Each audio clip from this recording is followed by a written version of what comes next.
Guys, I said I was going to end the video, but the truth is, doesn't matter how much I can take this camera and follow it around, it's really not going to show you the real work. That's going to take some real effort for me to show you what I actually do and the work that goes into everything. So, you already know, I've just finished an interview with Federico, and guys, I've already hopped in Adobe Premiere Pro. Like, I already hopped in editing mode. Um, so when I'm really excited about a project, it was a good interview, so already, boom, I just hopped in and started editing right away. The immediate fix was the color grading. The color grading was off, and I shot with a Nikon D800.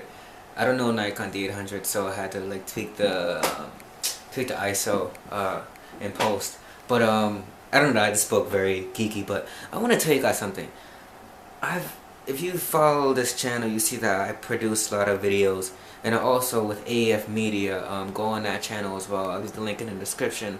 There's guys, I've shot if you follow me on WeChat here, yo, I've shot so many videos, so many interviews, so much.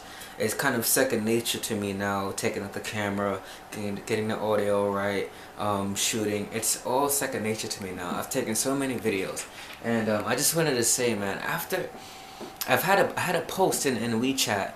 It was I'll show you the post on the screen, and what I said was, you know, for a man, their work is very important.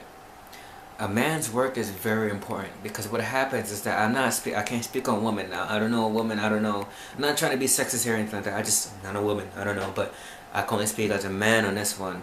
But I think as a man, like, we become our work. I know women, you guys, y'all know how to like relax. You guys know how to take days off.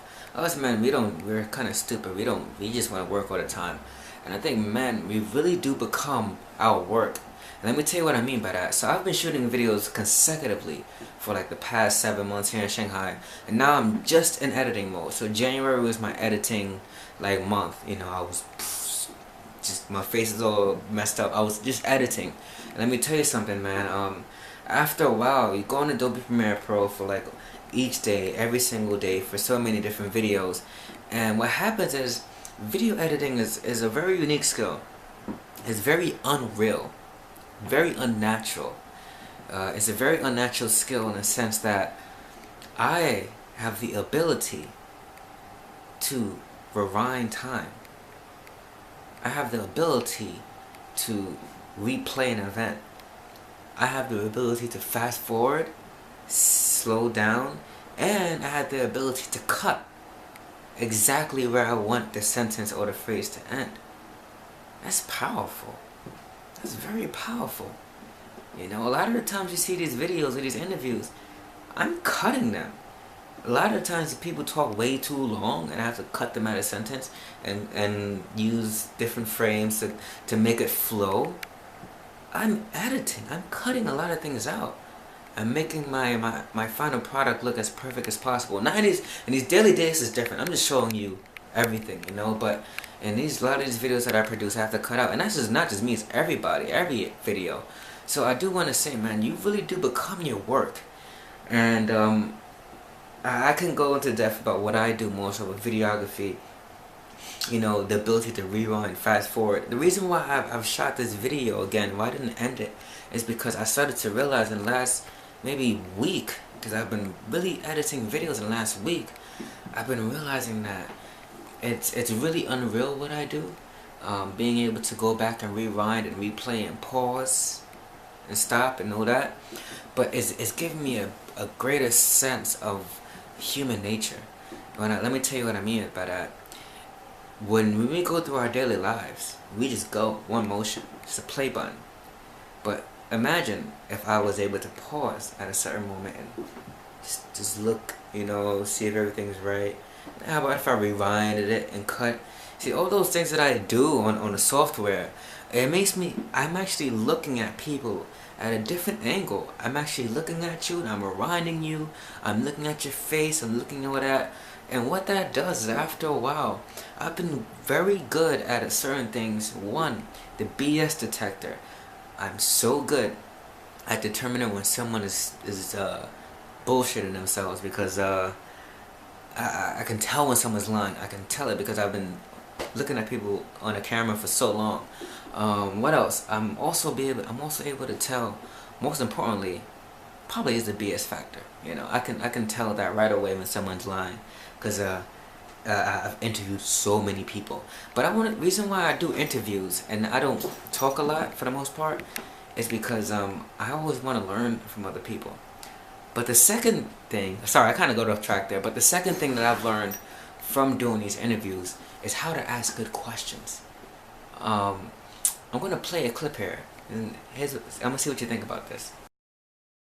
What about the person who's, so let's just speak to someone who's just getting started, or maybe not just getting started. How about level, they've been in their craft for about 5 to 6 years, and it's 2017. How can they first build that brand? Because you have 20 years of experience. 30 years of experience. Add 10 more years.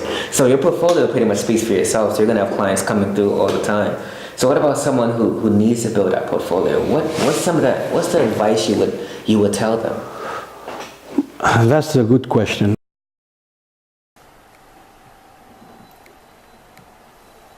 You see, what I just did there is, you know, he has over 30 years of experience. So right now he's just talking about his mindset and how he's going about things. But what I actually had to do, I had to actually bring him back 12, 13, 14, 22 years. I said, wait, hold up. I know you do this now because you've kind of made it. What about the person who's trying to make it, you know? So I had to bring him back. So one thing that allowed me to do, before I talked about video editing, you know, cutting and seeing people, but also video production, you know, during an interview, you know, I've been able to ask very good questions, and it took me a while. My first interview I've ever done took me like, 8 minutes, and I asked only like 3 questions, you know. And I don't know if I have the footage. I do have the footage actually, but I'm like, I don't know what to ask. But now I'm very concise in my questions, and I know how to get people to jump to different sections. So the reason why I'm shooting this video is to kind of self-promote, you know, is I'm a Daily Days. You can book me at AmadeusFisher.com for a video shoot.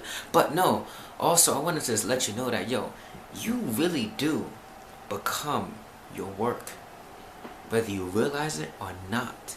What you do on a day-to-day basis, you're Monday through Friday if you're at a job, and you're every single day if you're an entrepreneur, freelancer, or self-employed. You become that. You start to think like that. You start to maneuver like that. That becomes your mannerisms. So the reason why I'm giving you guys this rant is because, guys, I hope that whatever you're doing what you love. Because if you don't do what you love, you're going to become someone that you don't want to be.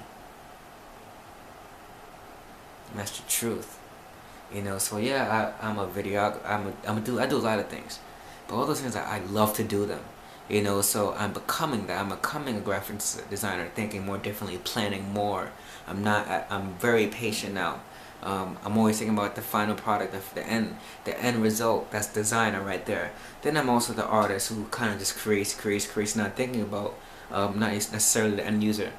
That's kind of like this this YouTube channel. I'm not really thinking, I don't care if you don't like it, that's the artist, you know. But what about you? What are you doing on a day-to-day basis? What's your job? What's your go-to? Are you loving what you do? Are you developing in your craft? If so, what you're developing in is exactly the personality that you're growing into. That person, the mindset, the way of thinking that you have to do with your job, that's the person you're growing into. So I really want to say, I want to take out this time. I gave you guys this little bit of rant to let you guys know that, listen, I hope whatever you're doing, you're doing what you love, and you're becoming your job. And next, if you don't say Amadeus, well, this is BS, you know, think about it. I want you to ask someone. Just observe. Just take a second and observe people. Observe their job and observe their mannerisms. And you will see that, oh wow, this person is a waitress. Oh yeah, I can see why she does like that. Oh, she's very patient with people. Oh, okay.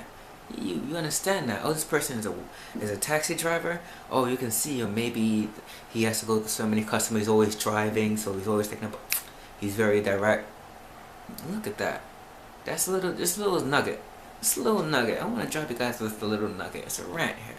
This rant is called "You Are What You Do."